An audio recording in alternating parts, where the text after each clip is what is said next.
Notre critique de l'ultralibéralisme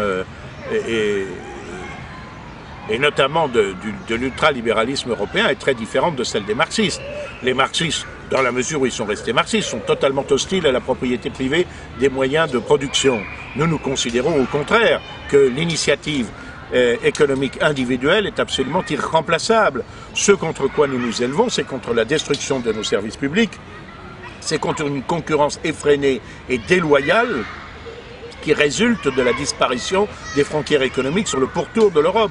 C'est donc tout à fait différent de cette critique marxiste. Les marxistes sont favorables à la disparition des frontières et sont favorables à un surcroît d'immigration, parce qu'ils voient justement dans les immigrés une masse de manœuvres qu'ils pourraient utiliser à leurs fins révolutionnaires.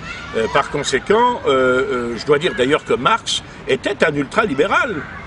Marx lui-même, dans le discours sur le libre-échange, seul de tous les socialistes de son temps, avec Engels, mais Marx prend résolument position en faveur du libre-échange. Il dit, messieurs, dit-il à la Première Internationale, le protectionnisme est conservateur. En revanche, le libre-échange est destructeur. Il détruit les anciennes nationalités. Il pousse à l'extrême l'antagonisme entre le prolétariat et la bourgeoisie. Il dissout les solidarités familiales. C'est dans ce sens révolutionnaire, messieurs, que je vote résolument en faveur du libre-échange. Je ne veux pas être plus clair.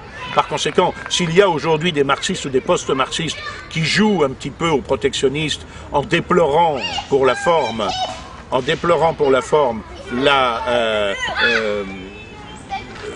disparition en quelque sorte des entreprises européennes et notamment des entreprises françaises sous l'effet de ce libéralisme effréné, en réalité, en ce qui concerne le fond de leur doctrine, il n'existe à cet égard aucun doute.